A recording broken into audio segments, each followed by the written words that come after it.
There seems to be quite a pattern that Nintendo has in store for us in terms of announcement dates. The first time that I saw a mention of 9/26 coming from Nintendo was at the end of the announcement trailer for Hyrule Warriors Age of Calamity, in which they said that the next update for the game would be on 9/26. Then exactly 10 days later, on Nintendo of America's Twitter, they posted a new tournament coming for Super Smash Bros. Online on 9/26. Now, when you throw those two dates into the fact that Tokyo Game Show is going to happen between September 23rd and September 27th, it leads me to believe that Nintendo either has some news regarding their company and the games they're going to put out, or in specifically Fighter number 7 for Smash Bros. Ultimate. Now, Nintendo really doesn't have a presence at Tokyo Game Show and doesn't have a reputation for even being there. However, Nintendo is Nintendo, and they do a lot of random things that throw us off in terms of what we expect is normal for them, such as Joker being announced at the Game Awards right before Smash Bros. Ultimate launched. And then the following year, people expected the same thing, and the Game Awards did not show any news for Smash Bros. Ultimate, and it left a lot of people very upset.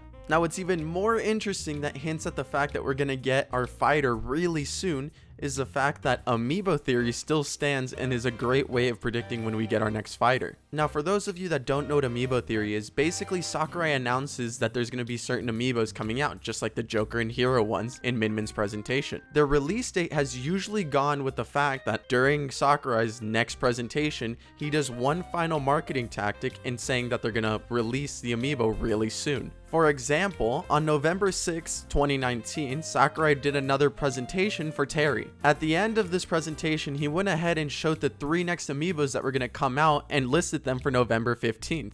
This is only an example, and it has happened multiple times, so the fact that we have Amiibos coming out on September 26th in Japan and October 2nd for the West for Joker and Hero's Amiibo release. With the timing of all 4 of these dates and Amiibo theory still holding on strong to when we get our next reveal, I am extremely confident in saying that we are going to be seeing our next fighter within the next couple of weeks. Now, if I were to guess, I don't think it will be happening this week, but I think it will be after Tokyo Game Show. I do not believe that they're going to coincide any of their news with them, and therefore I don't think that they want to have this Nintendo Direct or announcement to be a part of Tokyo Game Show's presentation, or in the gaming industry for that matter. Now, if it does happen at Tokyo Game Show, I do believe that it would be something geared towards Japan in the same way Hero was, rather than Banjo gearing for the West. However, like I said, I don't think that's the case, especially when you think of what E3 was going to be before the pandemic occurred. From our understanding, if the pandemic had not occurred, we would have gotten Min Min around E3, and I believe we would have also gotten Challenger Pack 7 revealed the same way that Banjo was with Hero. And I think it would have been more geared to the West, and that's also why I believe that Master Chief was the perfect pick for that. Min Min is for sure a marketing character, but Min Min is more popular in Japan due to the popularity ARMS received when the game first came out. ARMS was a very competitive game when it first came out in Japan because of how much Nintendo gave attention to the audience there. Their competitive scene was the biggest in the world, such as the same way that Smash is the biggest in NA, and how Japanese players come and fly over here like Abadango in order to play against the best players. Now, because of the pandemic, I believe that they had to push Fighter number 7 because Min Min was also delayed in her timestamp for E3. And going with my same reasoning, I believe that this character is a third-party rep and one that's geared towards the West. If you go to my channel and you look at all the videos I've made, of course you know that I feel like Master Chief is the next character, but even then I still feel like a Microsoft rep is what's gonna happen. It's crazy for me to think that Microsoft went ahead and talked to Nintendo and they revived their most beloved character in terms of Nintendo, and they didn't mention their franchise that has been sinking and needs help in popularity, and they didn't talk about adding Master Chief into Smash or the possibility of getting him into the second Fighter Pass. For me, that's the main reason why I still feel like he's going to be in this game.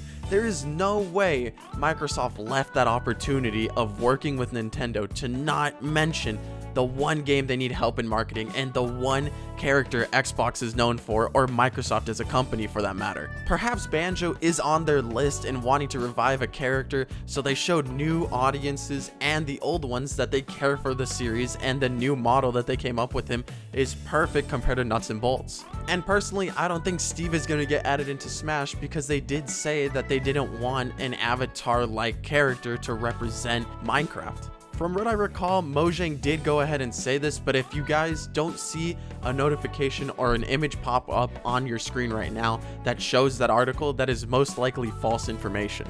I can see the reasoning behind not wanting to add Steve because he is an avatar and the skin that you decide to put on him makes it your character. This could be the same reason why they didn't add a Monster Hunter rep in the same way that they thought that it's your character rather than the avatar, and why, personally, they added Rathalos instead. Now, either way, if we get Doom Guy instead of Master Chief, we are going to be getting a Microsoft rep because of the recent acquisition of Bethesda from Microsoft for $7.5 billion. That value is insane, especially when you compare it to the fact that Disney bought Marvel and Star Wars for $4 billion each. Meaning that our two favorite alien fighting green soldier armored people are both Microsoft reps now. We still have that old leak that showed Kako Malo and the Demon in Smash Bros. As Mii costumes right next to Ken in the same way that Ken was leaked back on Moray Towers. From what I recall of this being big news back like a year ago now, I remember hearing that Mii costumes were extremely hard to develop, and seeing them in action proved that it was not made by an amateur or anything, and at least by someone that is either the professional behind making them for Smash Bros. Or by someone that invested a lot of time and resources into creating. Personally, I think that adding Doom Guy into Smash is the same way of adding Master Chief into it, but personally I'm more of a fan of Master Chief and Halo as a series rather than Doom. But I'm more than happy to see them working with Microsoft, and with the potential of Fallout New Vegas 2 being a thing, yes, give me that. So with the dates lining up to actually give us another fighter in Fighter Pass number 2 coming within these next 2 weeks, or even possibly this week, I hope that all of us are more than excited, and I will definitely be making a reaction video for you guys. Who do you guys think it's going to be? Leave it down in the comment section below. Personally, like I said, I think it's going to be a Microsoft rep, which now includes Bethesda, but I could be wrong, but I definitely think that it's a third-party rep rather than Nintendo. This is pretty much where the video ends, but I did want to add a quick thank you for the last video and for my Master Chief video hitting 1,000 views, and for briefly reaching the highest point of subscribers and just overall attention to this channel.